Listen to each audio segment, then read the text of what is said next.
What's up, everybody? Welcome to another episode of the Absolute Strength Podcast. I'm your host, Colin, and we're back with another episode. And today's guest is Alex Viada from Complete Human Performance, and we talk about how to add conditioning work to your strength programming.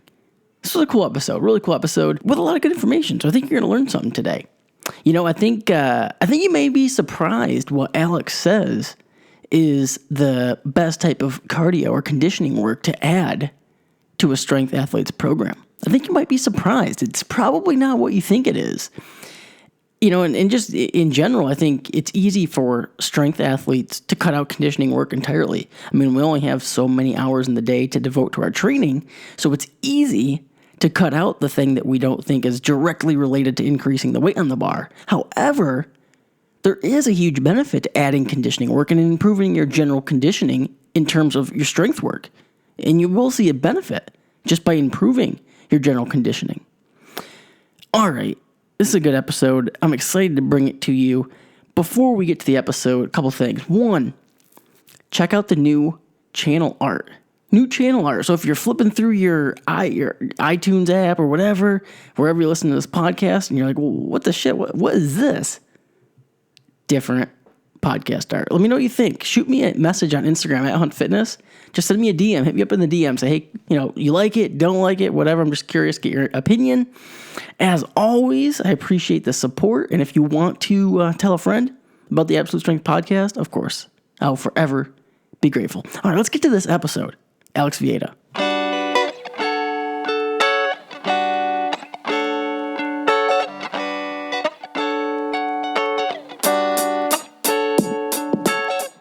Alex, what's going on, man? Hey, man, nice to be here, finally. Yeah, I know. We were talking. These podcasts, I'll tell you what, they're fun once we get started, but like getting to the point where we're both sitting down, like on time and scheduled, can be a hassle. Technology makes it easier, but at the same token, it's like you spend half your time just trying to get things to match up perfectly. But yeah, but that's the good thing about with podcasting, especially the type of people who I reach out to. I mean, we're all busy, we're all doing shit, so it's not like we're all just sitting around like, oh yeah, we have all day available. Exactly. Strangely enough, I think a lot of us end up going into this kind of business, especially because we may not be the best at maintaining 9 to 5 business hours. So oh yeah, I mean, I couldn't well, what's the old saying, you become an entrepreneur to work 16 hours a day so you don't have to work 8 for someone else. Exactly. That meets my personality 100%. Yeah, it's funny. I was just thinking, I no longer want to work for just one boss. So now, of course, looking at all my clients, it's like, well, no, now my company has 800 bosses. Yeah, that's the other thing too. It's wild when I talk to people like, oh man, it must be so cool to be your own boss. I'm like, well, yeah, it is, but in a way, I mean, all my clients really are the ones paying me, so it's you almost have to answer to all of them just as much as you would one boss. Exactly. Cool. Exactly. So shit, dude, this is fun. We'll dig into some stuff. How'd this all come about for you? How'd you get into training? How did I get into training? So I think a big part for me was kind of a lifelong athlete, and I'm putting that kind of in air quotes because, going through elementary school, middle school, high school, I played pretty much every sport I could get my, that they would let me, but yeah. I was never good enough to play at the Division I level. So when I went to college, I kind of stopped everything. And my background was all team sports. I did track, but I also played football, played ice hockey, played all those. And went to college. Where'd you grow up? I grew up actually overseas. My dad, he was former military, then worked for the NSA briefly, and then worked for Citibank International because of his language experience. So, we grew up in East Asia. We grew up in South America. So played a lot of soccer, swam, did all those kind of things growing up. Oh, wow. So, yeah, it was really cool. But, then when you get into college, you can kind of get out of the habit. I didn't discover weight training or anything else. I was always used to having a team around me to kind of motivate me and, keep me, and I trained because I loved sport, not because I loved exercise. I hated exercise. Yeah, that's wild. Yeah, see, with me and a lot of people who get into the fitness industry, it's almost like the other way around. Like you were, always into sports. And then as soon as you found training, it was like, oh shit, this is what I want to do now. Yeah. Well, and it's funny because I went that way, and my dad always used to joke about it, how I was one of the few people you'd ever see on like the track team, or, I also played strong safety in football. And he was like, but you hate running. I was like, yeah, I hate running, but I like where it gets me. Yeah. So shortly after college, I, just weight gain, weight loss, all that, kind of rediscovered lifting weights, really enjoyed it, and actually started to enjoy the individual aspect of it. Mm-hmm. And from there, about 4 years of kind of dedicated lifting got pretty good, but then kind of got back into the running side of things when I realized there was this huge hole in my fitness that, and I think just generally realizing that lifting alone didn't get me back into the kind of shape that I remember I used to be. Mm-hmm.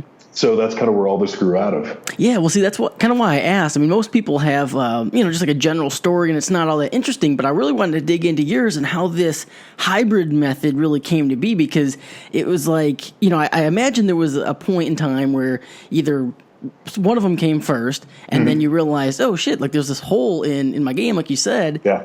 Whatever the other one is. So it was like lifting, and then the running was the hole. Yeah, it was definitely lifting first was what I got into. I gained a lot of weight in college. Sorry, I kind of substituted sports for late night Chinese food and beer pong, and lost a whole bunch of weight. And then decided when I was really skinny that I wanted to build muscle, kind of rebuild my physique. So it was all lifting. It was all the classic cardio kills your gains type of mentality and everything else. I'd walk around the post-workout shake during the last couple sets of my it's all that kind of stuff. Oh yeah. And.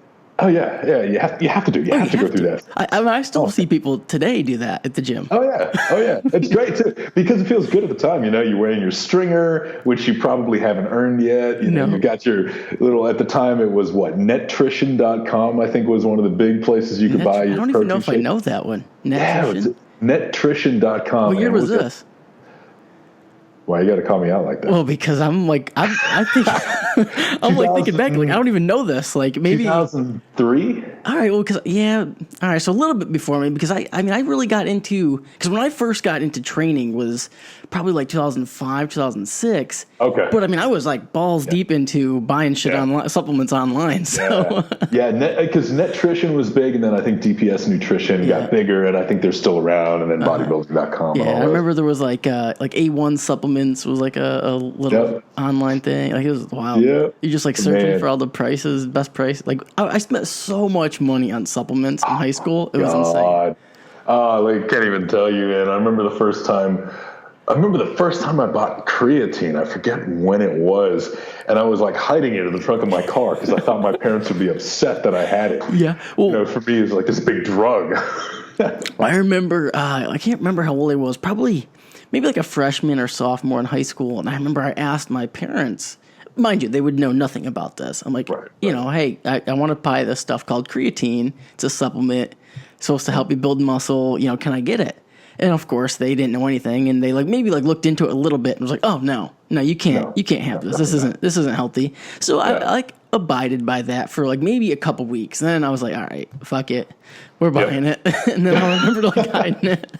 But man, there was something so innocent about those days, though, because I remember the first time I started taking it, I just felt unstoppable, and it's effective, but I would say 90% of my meteoric increase in progress was pure placebo. Oh, 100%. I actually remember this. I have a story. I remember I went and I bought it, and it was the kind with a bunch of sugar in it too. It was but it tasted amazing. It was like fruit punch. And one of the Muscle Tech products? Probably Celtec, I think. Celtec. Yes. Oh my gosh, man. Who knows what was in that? But so anyway, I took it, and then I probably worked out, and then right afterwards it was a huge field by the YMCA I used to go to, and a bunch of my friends were over there we're all playing football, tackle football. Mm-hmm. So I just hit a workout, took my Celtec, and I went over there, and I felt like God. I was just fucking wrecking everybody, and I'm like, it must be the creatine. It's got to be the Celtec. I feel like there would be 1,000 memes about that these days. Oh, there has to be. It was the Celtec, man. I honestly think, it was. It was 100%. It was Celtec. Yeah. Oh man, I miss that stuff. Yeah. But yeah, man. So I said a couple years of doing that, made really good progress. And I remember for my birthday one year, I think it was about 2005, 2006. Had a couple friends of mine say, hey, like we're doing this charity 5K. It's a good race. You say, you're in pretty good shape. So your name came up and I was like, oh man, I'm going to have to run. Yeah. So I was like, well, I should probably start training for this thing. You weren't running before this? Not at all. I was doing, high intensity interval training, but I mean, just exercise bike, 8 minutes at a time, on and off. Like a Tabata or something different? Yeah, basically pretty close to that protocol, but with, none of the actual steady state components that were in the Tabata. Yeah. Like the 30 minutes of, yeah. Yeah. So went out for my first training run with a friend of mine, and she went out at about a 6:30 pace, and man, I was hanging right with her. And for about 100 yards, and then I was done. So, yeah. First 100 yards, you're like, all right, this ain't too bad. This is easy. Yeah, I might be able to do this. I haven't gone anywhere. I'm looking at my GPS watch. Nobody had GPS watches in those days. Yeah. But, I think that was, that was really kind of awakening for me. Because I remember just, growing up, I used to be able to do this. I used to be able to, go for long runs and just kind of, maintain, go out, cruise, do whatever, feel competent. And I felt so humbled by that short period of exertion. I said, oh man, I can't do this. And the worst thing for me was that whole crew would give me endless shit for it. Mm-hmm.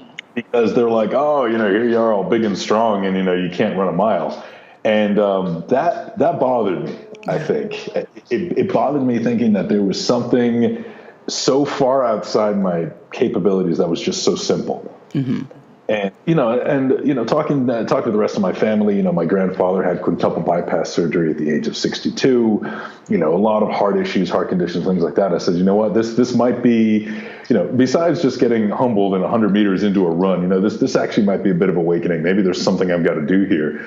And so, I got drunk that night and signed up for a marathon. And that's kind of where the rest. That's the natural progression. You're like, I did a 5K, might as well do a marathon. I mean, because you can do stuff in between, but, it's gratification and things like that. Uh-huh. So, and so that was the thing. And like I say to a lot of people, it went really badly for a while, but then it slowly got better, figured out how to integrate these different things, worked with running coaches, very good running coaches, used kind of my strength training background and actually had a couple of really good strength coaches at my gym, listen to them, talk to them, kind of put it all together. And that's kind of where this whole thing came from. And in the process, I realized that I basically reinvented what we just used to call exercise. Yeah. Yeah. Before all the, whenever you get these ideas, they're very hard to break. No matter what it is, you get these ideas where it's like, oh, well, if you're interested in strength training, then you really can't do any cardio or whatever. Same with nutrition. And we were joking about the post-workout nutrition, but it's whenever there's a concept, it's very hard to break when it's hammered home consistently for years. Yeah, and it gets so ingrained. And I think because they stand the logical sniff test. Yes. That's a lot of them do. They seem like, when you think of it from like a common sense perspective, it's like, oh, yeah, that makes sense. Yeah. Oh, you're trying to put yourself in an anabolic state, so why would you go do something catabolic? Yeah, it seems reasonable. Yeah, and so and you buy into it. And I think the problem is, for a lot of these things, if you do them wrong, you prove them right. Yes. And man, and that was it. Here I was just putting in like these endless junk miles, training for this marathon, following some program I downloaded, and I just got worse at everything. Yeah. Well, I think what happens is whenever you try to, and people do this with powerlifting and bodybuilding programs too, but what they do is instead of actually following a program, they try to mesh programs. So a lot of times when you're getting into, you're like, oh, well, I want to do some endurance event, you find some endurance program, and you're like, well, I'm just going to add this to my bodybuilding program, and we'll just do both of them. Yeah, exactly. And, it's the kind of thing where a good program is supposed to work. It's supposed to be just enough volume that you can just kind of recover from it pretty well, which means if you take two programs that are meant to use 85% of your recovery, you're going to have a bad time. So that was the thing, man, just working with run coaches and working with lifting coaches saying, well, what do I absolutely have to do to get better? Like, and, kind of saying the bare minimum, not just because I want to do the bare minimum, but because right now I'm going to start with just the bare minimum because I know that's what I can recover from. Yep. And then I can start layering pieces on there and seeing how they work together and everything else. But really being able to break down both lifting and running and endurance kind of into those bare minimum pieces and just kind of layer those, that was kind of the real breakthrough. Because they are more than the sum of their parts. Because the aerobic aspects of the conditioning of the running enhance certain components of the lifting, and of course the strength you build from lifting enhance certain components of the running. So it all kind of built. Yeah. So what were your initial goals with this when you first started, personal goals? Personal goals, I wanted to complete a marathon. Mm-hmm. I think I'd already had my 700-pound gym deadlift before that, so I was like, I'm done on the lifting side of things. But I wanted to stay strong. I wanted to look good. I wanted to be able to complete a marathon. After I did the marathon, I was like, well, I would love to be able to do a triathlon one day, because it's funny because I had a lot of friends in the endurance community. After I started running marathons, you go out, you meet people, you bring in a new community, different mindsets and everything else. Mm-hmm. And so that's why I ended up buying a bike and doing an Ironman a couple of years later.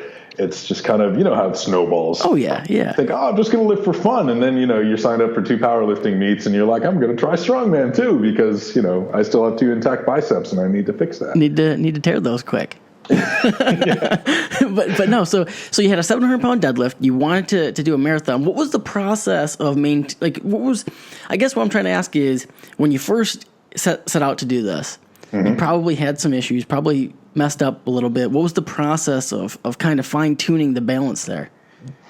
I think a big part of the process was my tracking. And mm-hmm. I have to credit, I don't talk about this a lot. There was a message board called Wanna Be Big. Mm-hmm. Yeah, I remember those. Yeah, I never really. I remember I used to be one of those guys on the message boards that would just go and read, but never post really. Yeah. I was always the one that talked way too much, and if I could go back now, I'd just shut up. That was the social media before social media. It was, man. It really, really was, and you knew people by their internet handles.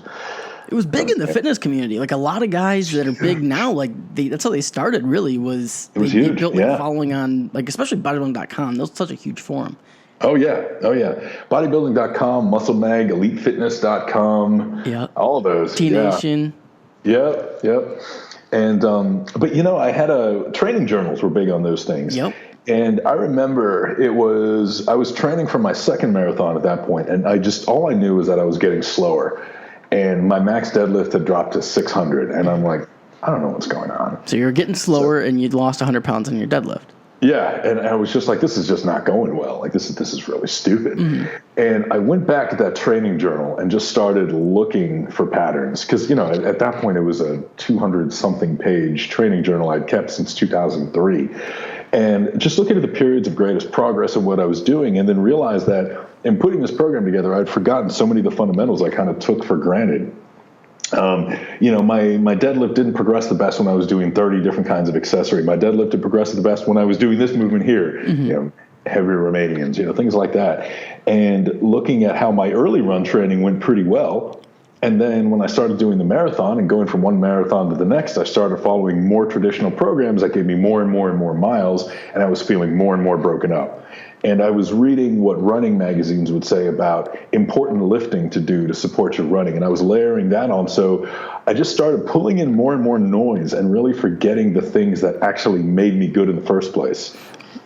And having the opportunity to do that, having the opportunity to have that much personal data to go back to, that was kind of where I was like, okay, I need to pull this piece out. I need to pull this piece out. These are the 2 accessory lifts from my bench that always made it go up.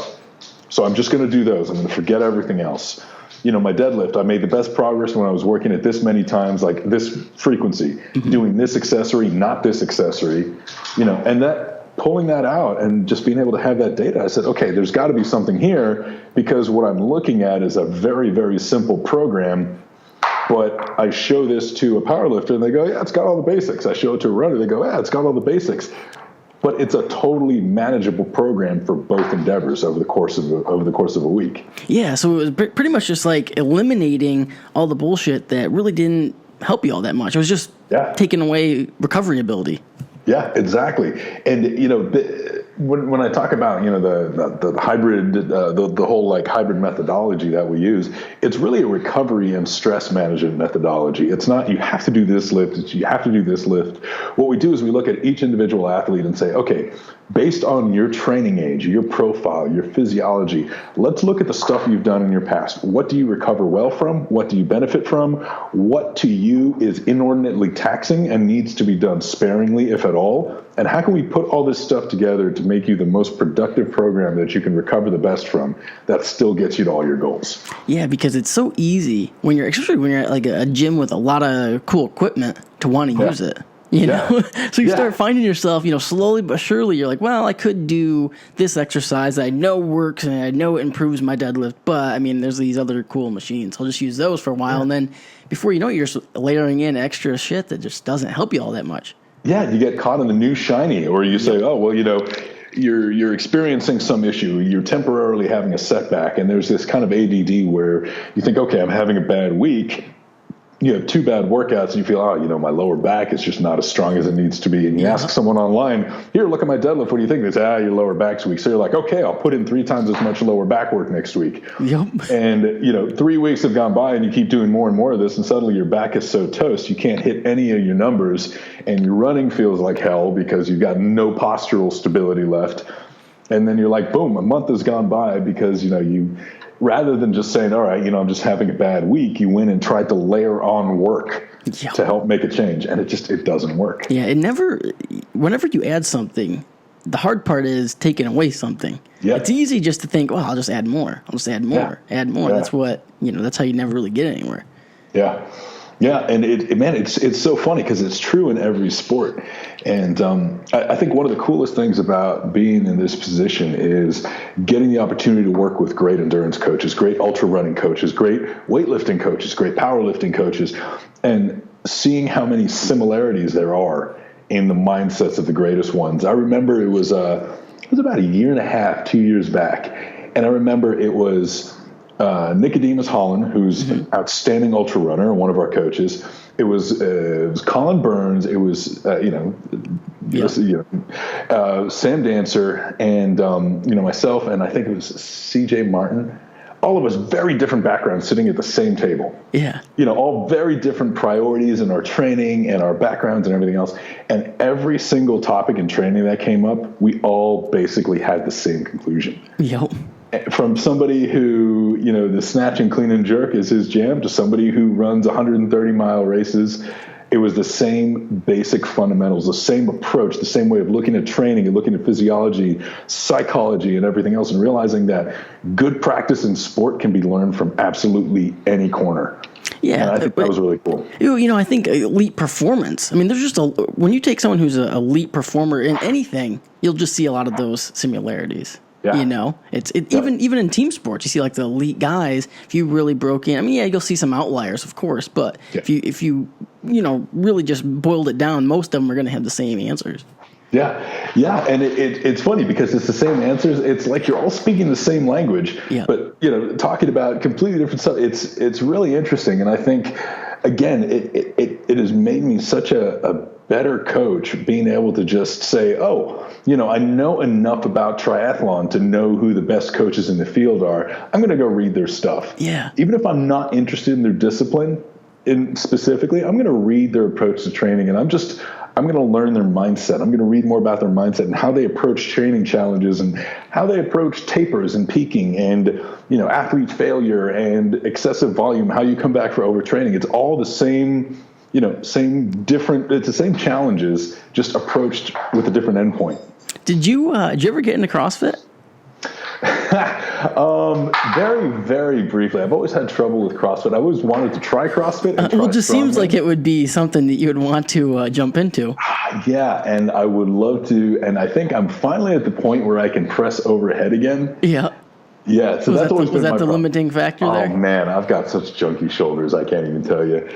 But that was always kind of, I always had enough shoulder problems that things like muscle ups and honestly, like having to bail backwards on a snatch. Every time I see somebody do that, I, cringe. And I'm sure I'm sure with proper instruction, after a month, that would be gone. And I know it's probably my own psychological hang-up that's stopping me from doing it. Yeah. But, it's always been interesting. I always kind of had an eye on it, and I've done a workout here and there.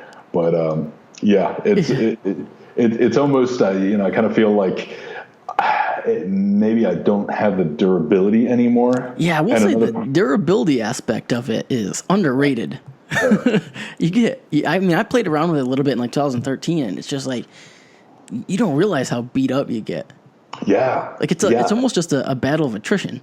It is, and being able to make it through a training cycle and be like, oh my god, everything works. And I mean, it's it's true. Like the most fun sports in that arena, whether it's CrossFit or strongman, I mean, the difference between the two is, one group of athletes is bigger than the other, and they're held together by neoprene instead of rock tape. I mean, that's it's like the entire competitive season is this slow attrition, and let's stay healthy enough to progress. See, the thing is, I always like look at strongman, like, oh, that'd be really cool, but I just don't have the build for strongman. Yeah. Yeah. Man, the funny thing is there's some strongmen on the, kind of lightweight side of things who are just really dynamic looking athletes and really dynamic moving athletes these days. I always kind of wonder, what the crossover is between like lightweight strongman and like top level CrossFit. And, how, if we'll ever see somebody, like one of the games level competitors get bored of CrossFit and come over and try lightweight strongman. Yeah, you might be able to. Might be able to see that. I don't think my T-Rex arms are built for strongman. It'd be good for a log press. I mean, I could do that. That'd be perfect. Yeah. That's about it, though. Yeah, good. Car deadlifts, things like that. No. That's the thing with like Olympic lifting. Like I can get into good position and move pretty well, but I'm like, man, if they ever put in the bench press, I'd be really interested in that. Don't they have it in CrossFit this year? Do they? I think so. I think one of the regionals is going to have a bench press. Oh shit! Like Diane is the WOD or something. What's what are they replacing it? Like the press, maybe? No, I think that workout actually is going to have a bench press. Oh, it has a bench press? Yeah.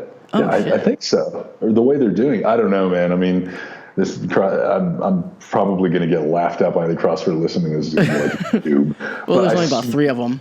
Yeah. No, there actually might be more. I've had some CrossFit. Yeah, I had Jason Kalipa on the podcast. So yeah. So I don't know. He might have brought over a couple. Yeah. Well, there you go. I respect it, dude. I love watching the games. I do. I love watching it. Yeah. You know what I love so much about it too is it's such a problem-solving way to approach any sort of, it's the unpredictability aspect of it combined with the duration is what makes it tough. Like, you're a great runner, you're a great triathlete. You know what's going to happen over the course of a 9-hour, 10-hour Ironman. Like, how to pace yourself. You know what's going to happen. You're a CrossFitter and you get this workout combining movements that, you've done in isolation but haven't done all together before. And you've got 8 rounds of it or whatever else. You don't know how you're going to feel at the end. Like, you have an idea of how hard you can push yourself, but you really need to go back and you need to kind of look at your own physical capabilities and kind of design a protocol that's going to let you maximize them. Yeah, well, another thing too is like it's one thing to do a movement fresh or even grouped with a couple exercises that it's normally grouped with. Yeah. But now you're going to be super fatigued and it's grouped with exercises that you normally don't group it with. How are you going to do that? How are you going to handle that? Like, that's like completely different. It's almost like a completely different movement at that point. It is, because you say, well, I could do this movement fresh, but how am I going to do it if my lats are severely, severely fatigued? Or how am I going to do this if I'm breathing so heavily I can't brace the way I normally do, which is such a big thing. Yep. All those things, all those like random factors that go in there. And you say, well, how can anybody do these workouts so well the first time they do it? And that's really a really unique way of these athletes being able to listen to their own internal cues. Mm-hmm. I can do it now for running. I know how hard I'm pushing it. I know at any given pace how much longer I can manage it for and when I've got to back down. Mm-hmm. But when you're doing 8 different movements, to me, man, that's such a cool kind of level of self-control and kind of self-understanding. Yeah, those guys are freaks. They're definitely freaks. Yep. But I think CrossFit, in a way, has helped kind of bridge the gap a little bit, because you see these guys and they're performing well on multiple modalities. Mm-hmm. So now if you're a power lifter, you can say, all right, well, shit, maybe I can actually do some conditioning work, and it's not going to affect my strength all that much.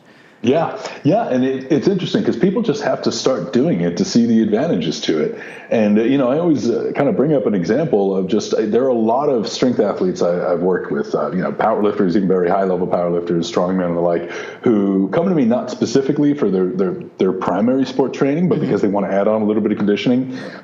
And they don't want it to interfere. And a lot of them notice just very strange intangibles, like, one guy had him cycling a couple times a week and everything else. And I always remember, and I mentioned this a lot, he was so almost surprised to realize that he could wrap his own knees and not get winded. Oh, wow. And it's just kind of one of those things where, if you're not a power lifter, you think, okay, so what? Mm-hmm. But if you're a power lifter who uses knee wraps and wraps your own knees on a regular basis, you know how exhausting and how you kind of, after your knees are wrapped, there's this fine balance between kind of getting a little bit of your wind back and getting under the bar and not keeping them on too long because you don't want your legs falling asleep. Shit, even putting on tight knee sleeves can get tiring. Exactly. But and the funny thing is, it sounds funny, but you're like, well, wait a minute. But if that's going to make each repetition you do a little higher quality, that's going to keep you a little more focused, a little less fatigued, and you do 3 or 4 sets or reps with knee wraps in a given workout, and each one is just 5% better, you take that over the course of a training cycle, and you're like, well, that's going to be a lot more high-quality squat practice than I had last year. Yeah, 100%. There's a benefit to that. So you might. I was going to say, so let's say you have a powerlifter that comes to you, wants to incorporate some conditioning, and most powerlifters most of them probably don't really do much conditioning at all outside of, maybe a little bit of GPP, but really I don't even know if, you don't really see that really that much. That was big with the West Side guys, but now with Raw, you don't really see that as much. What are some things you start to put in and incorporate? One of the things I'm a biggest fan of is just basically fast rucks. Okay. Whether it's a pack or a vest, I'm talking about 10% of body weight, just trying to move along anywhere between, 3 to 3.5 miles an hour, which is, it's moving. Yeah. And that, that kind of gets most people's heart rate up to that zone 2. Power lifters in particular tend to be okay. Like the injury propensity is minimized for that just because a lot of structural issues that power lifters have, tight lower back, anterior pelvic tilt, tight shoulders don't really matter as much during a ruck as it would with a run, with a cycle or anything else. So for a lot of people, it's easy. You don't need a lot of hills or anything else. You just put on a good, solid pair of strong shoes. Obviously you can do it in boots, and just start out doing 10 to 15 minutes, 2 to 3 times a week, and just slowly up it. And for 90%, I think, of strength athletes, that's enough to start seeing significant benefits over time. Yeah, no, I like that. So it's pretty simple. Just a little bit of a weighted, a little bit faster of a walk. Yeah, and it's funny because basically say just take an old ratty backpack if you have one, with a waist strap. You're in the gym anyway. Throw a 25-pound plate in it and just go walk fast for 15 minutes after your training is done. Like if you can't find the time to do that, maybe time management. Yeah, this is probably a problem. And then you just leave the 25 in your backpack, go home, and then each time then you'll have a home gym. Exactly. It might get a little suspicious once you have bars sticking out of it, things like that. But just yeah. So what is your take? I know it was popular for a while, high intensity intervals. It was all the rage. Everyone's like, all right, well, this is, if you're a strength athlete, this is probably the best bet. And then I remember even back, probably 4 or 5 years ago, I'd be talking to my clients. I'm like, yeah, well, yes, I like it, but the problem is it's very similar to our training. So we get to the point where we're going to start cutting into our recovery ability of our squat workouts and deadlift workouts or whatever. So just want to hear your opinion on that. That's exactly right. And that was actually one of the biggest things I realized in my own training back when I kind of had that aha moment, was that a lot of running training and everything else had sprint work in it, and cycling work had power work in it. And I'm like, you know what? I can squat 500 pounds for reps. Why am I putting in power work on the bike? That's not doing a damn thing for me. Strength athletes have more than enough speed and power work because they use those muscles on a regular basis.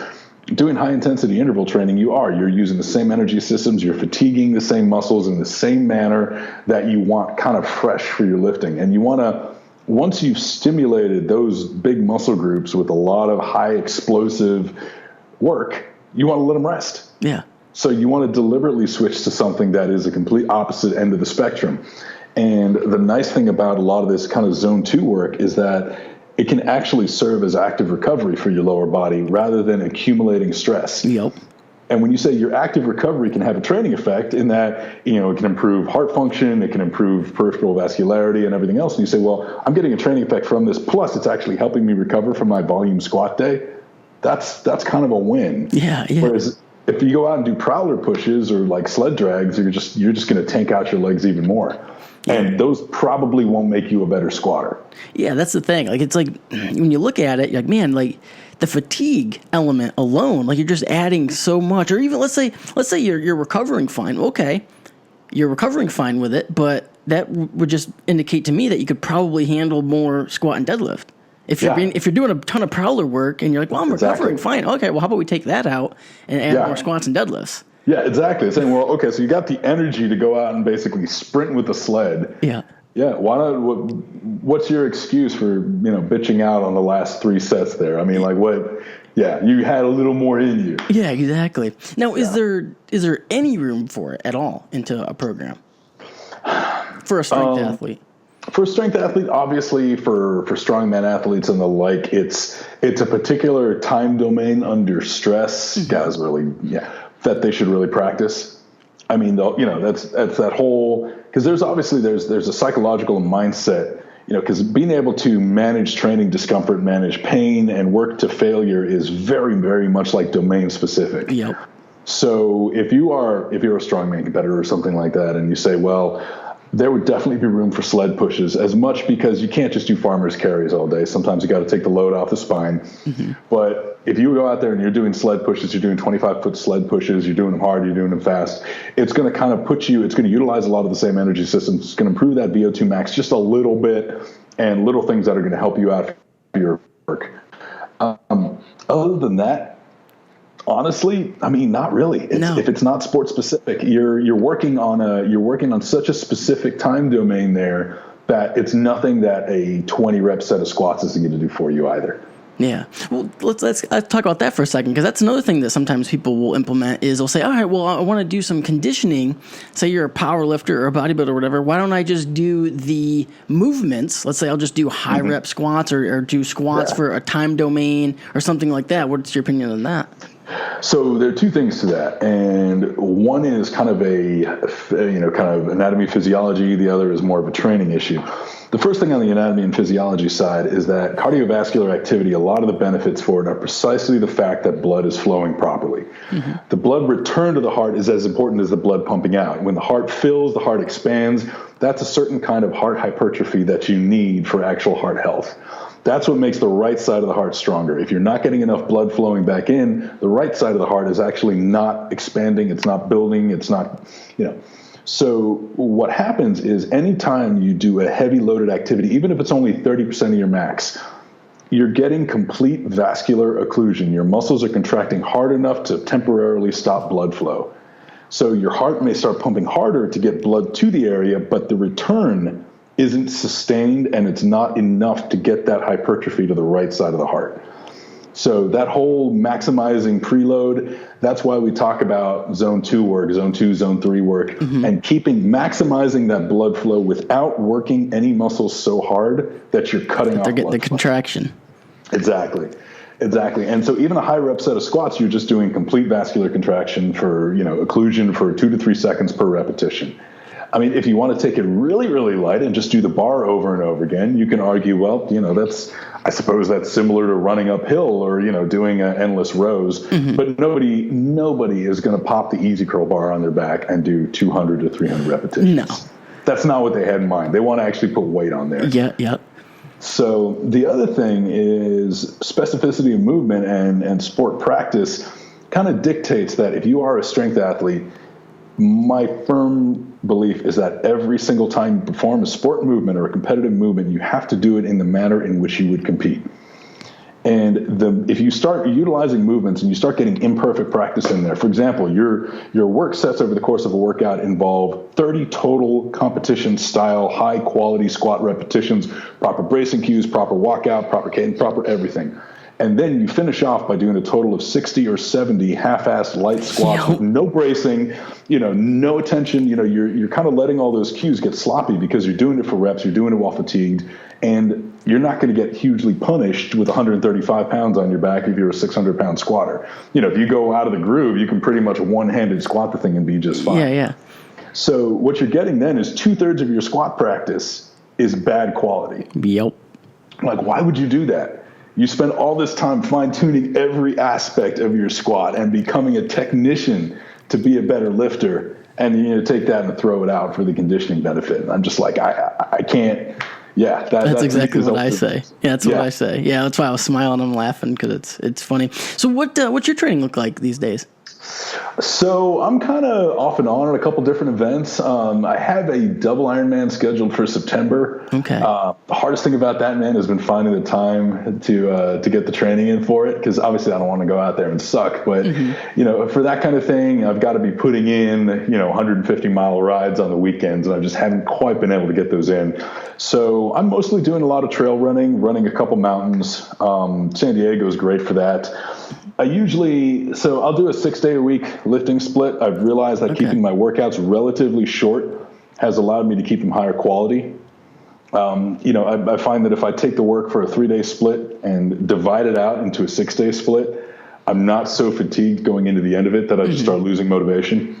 So 6 days a week of lifting, roughly an upper, lower alternating. Okay. I do hill sprint work, which basically consists of, running up a couple of kind of small peaks around here, and some cycling interval work earlier in the week. And later in the week, I'll do, relatively long bikes, anywhere from 30 to 60 miles, and then longer trails. There are a couple mountains in the area that have about anywhere between 3,000 to 5,000 feet of gain. I'll go out and hit those on a 15 to 20 mile run.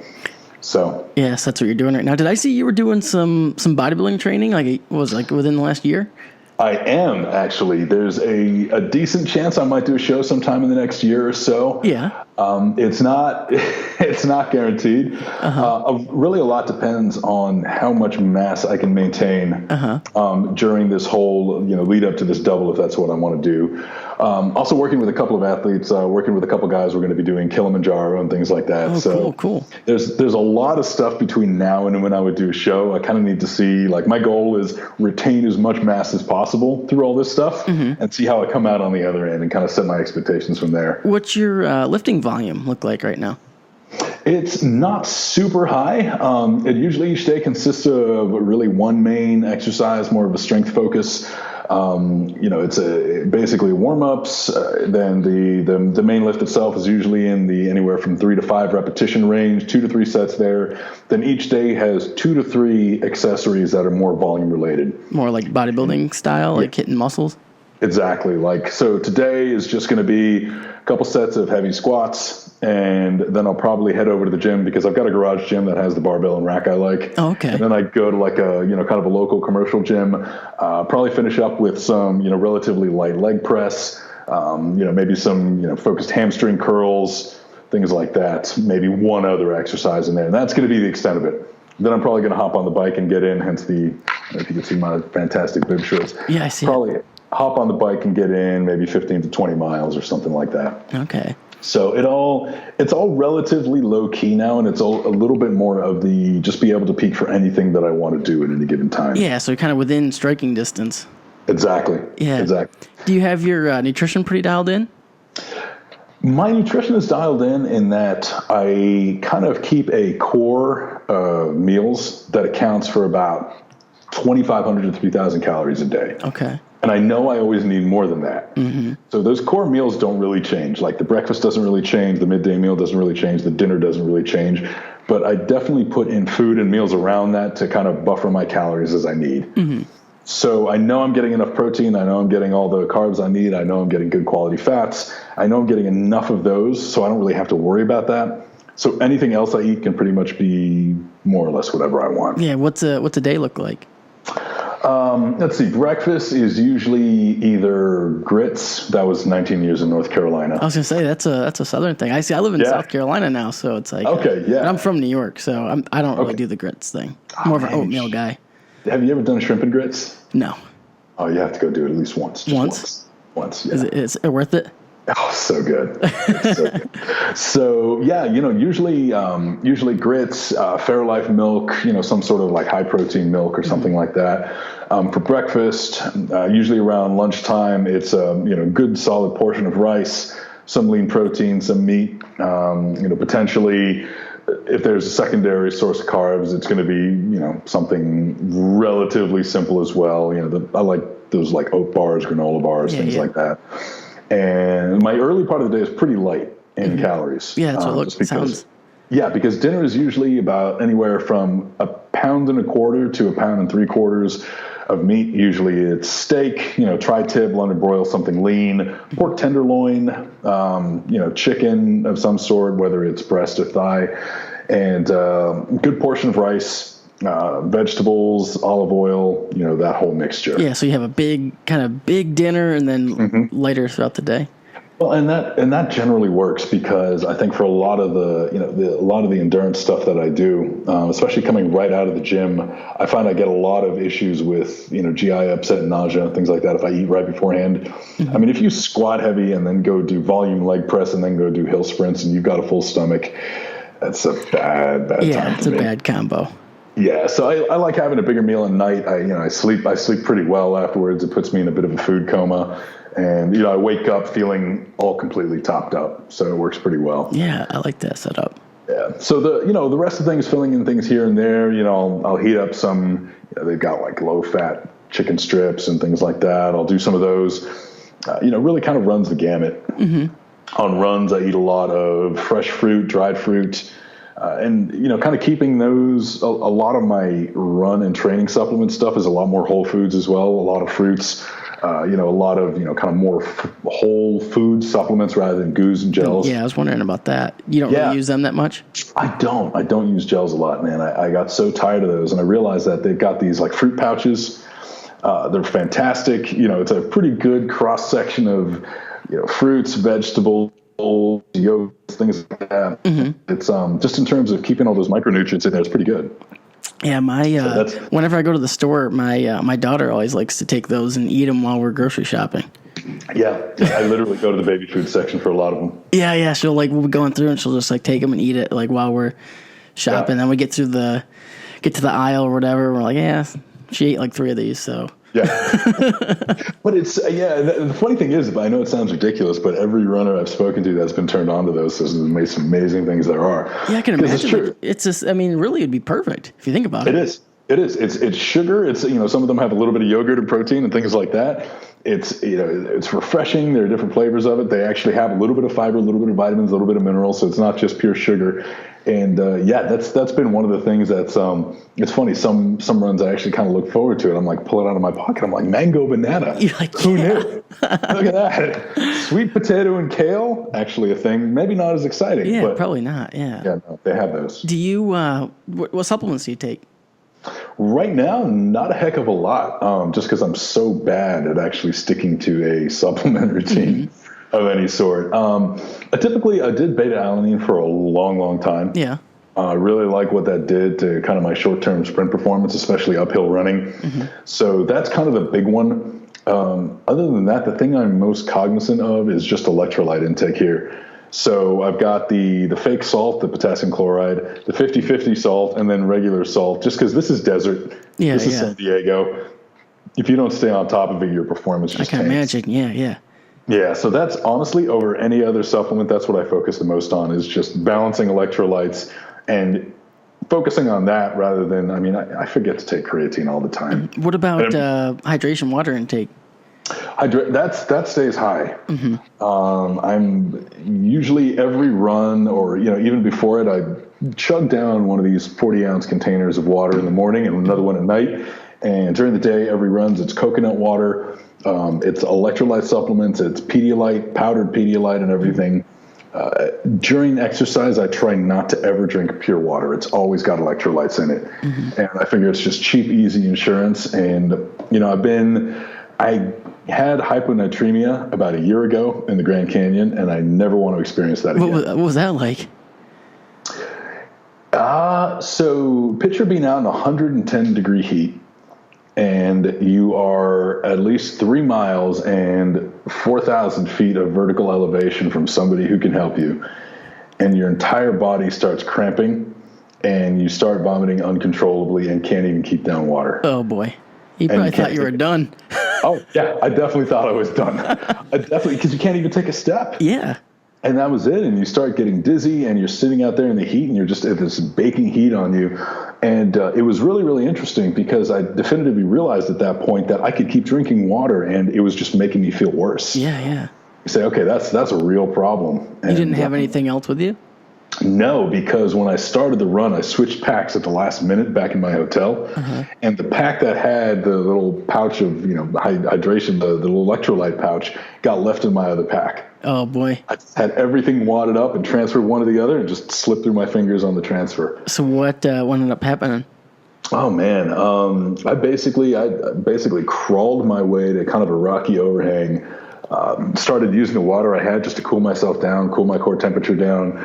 There was actually salt on my T-shirt that I was wearing that actually I took in, which gave me a little bit of a kick. Probably not the greatest visual in the world, but when you're in that state, you're like, oh my gosh, this is amazing. Yeah.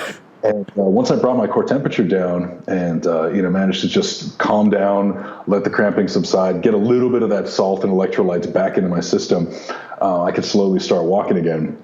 And just slowly worked my way up, piece by piece, just making sure, fighting the urge to keep sipping water because you're dead thirsty, but every sip you take is just going to make it worse. Yeah, yeah. That is the hardest thing, man. I can imagine. You're sitting there and you are parched. All you want to do is drink water, and you've got this water in your hand, and you can't touch it. And so that feeling when you're that thirsty too, and just you're so dehydrated, you're like, man, that water's going to taste so good too. Yeah, yeah, and it does. It goes down, and then you start feeling sick to your stomach right away.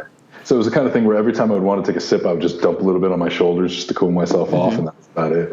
But it was touchy, man. It was one of those things, one of those situations where you're in where you're like, nobody is going to get me out of this. Yeah, you had to just dig deep. Yeah, yeah. And it's funny because as terrible as those situations are, they really teach you a lot, man. Oh yeah. So that was hyponatremia, and that is why I don't just drink straight water when I can help it. It's a good learning experience. Yeah, now, it is. Now you won't forget. You won't let that slip through your hands now. It's always, if you're going to make a mistake, make it big enough that you never make it again. Yeah, you might as well. That's pretty, it's funny though, because I've said that a couple times. If you're going to screw up big. That way you don't do it again. Because if you just Well, I was going to say, when you think about it, though, and that goes for a lot of things, because what happens if small mistakes sometimes get disguised as, just almost acceptable. You're like, well, that wasn't that bad. You know what I mean? I could probably get through that again, but if it's big enough, you're like, fuck, I'm never doing that again. That's definitely wrong.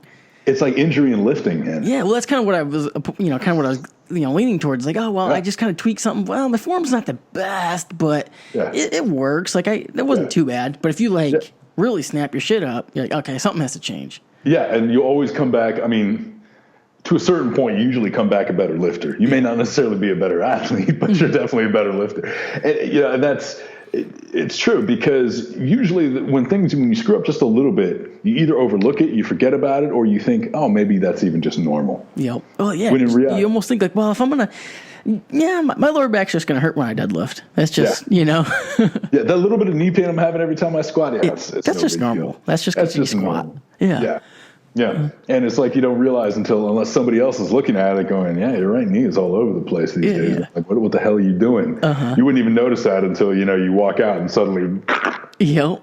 Yeah, and you're like, oh, maybe there was something there I should look at. Man, my form is on point. I don't know what's going on. I don't know what happened.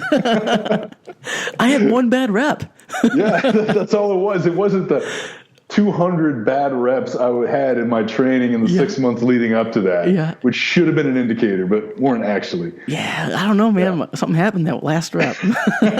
Never happened to me before. That's funny. Yeah. So what do you got going on with the business and the coaching? What's new with that?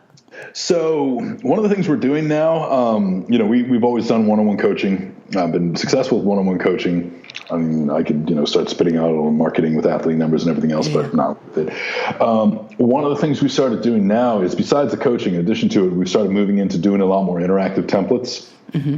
And the big thing about the templates was we wanted to have them, kind of scalable, grow with people. People put their numbers in, it spits out a good solid template one after the other.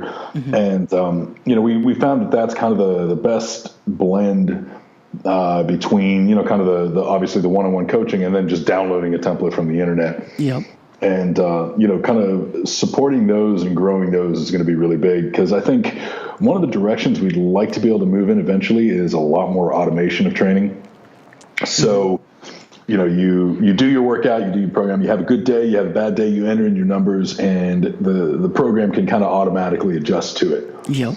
I know that's absolutely no substitute for coaching. That is no substitute for having somebody look at your form, help you out, tell you what to do, provide the atmosphere. It's nothing like having a crew. But I think for people to at least take that one thing out of the equation, we would really like to get to the point where we can provide templates and systems to people that we know the programming side is handled, and it lets them focus on all the other parts of training.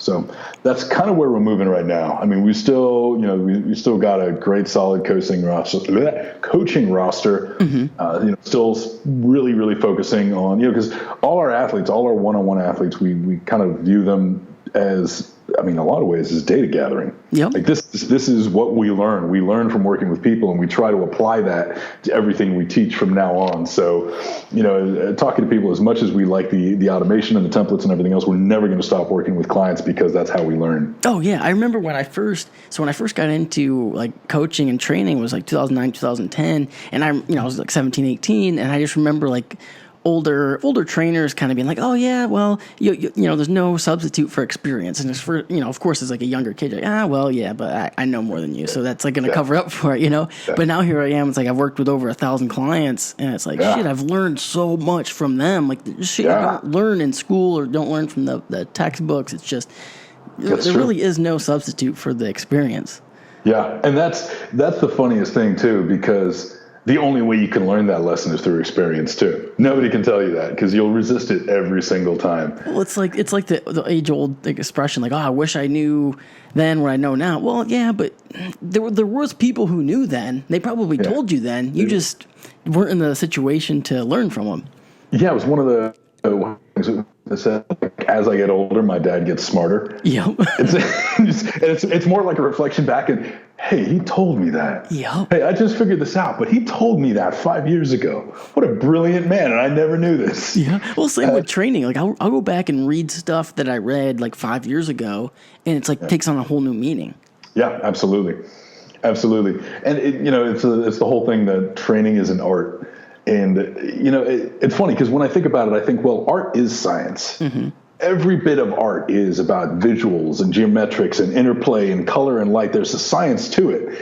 But the science is so complicated with so many moving parts that involves an irreplaceable human element that's why you can't analyze art via science. Yes. It's just like training. Everything in training can be scientifically broken down to biomechanics and physics and, the biochemistry of everything. And here's proper load recovery. But there's such an irreplaceable human element to it that the only way you can understand it is by looking at it as an art, which is all about experience and observation. 100%. Yeah. Dude, I love it. Dude, this has been fun. How can people get more information about you? Website is just CompleteHumanPerformance.com. We've got articles up that kind of outline the training philosophy. We've got links to an education site that talks a little bit more. It's got like some guided lessons, certification course. I'm not as active on Facebook as I used to be, but I'm still on there, and I occasionally do short lectures on Instagram on alex.viada if anyone wants to track them. Cool. So, I'll put all the links in the show notes. Awesome, man. Dude, this has been fun. I hope you enjoyed this episode of the Absolute Strength Podcast. I know I had a ton of fun producing it for you. And before you go, if you could just drop me some feedback, I'd love it. I love reading your feedback. So you can go over to iTunes, leave a 5-star rating, write a little review, what you think of the podcast. I absolutely love it. I read every single one. But it's cool if you don't want to do that. I get it. No one wants to really go out of their way to do anything, let alone write a review. But I want to get your feedback. So drop me a line on Instagram at Hunt Fitness, or on Facebook, Kyle Hunt, or on Twitter, or send a pigeon or something. I don't know. I just want to hear your feedback. So if you want to give me some feedback, let me know what you think. Hit me up on Instagram at Hunt Fitness. And before you go, I have one last thing I want to say. I have a program I want you to check out. It's actually called the Absolute Strength Program, and the link is in the show notes. It's a program I designed to help increase my own squat, bench, and deadlift. And I got pretty strong off of it, and I think you're going to like it. It's a great book. Thousands of people have got amazing results from it. It's in the show notes. All right, guys. Until next time, until next episode, peace.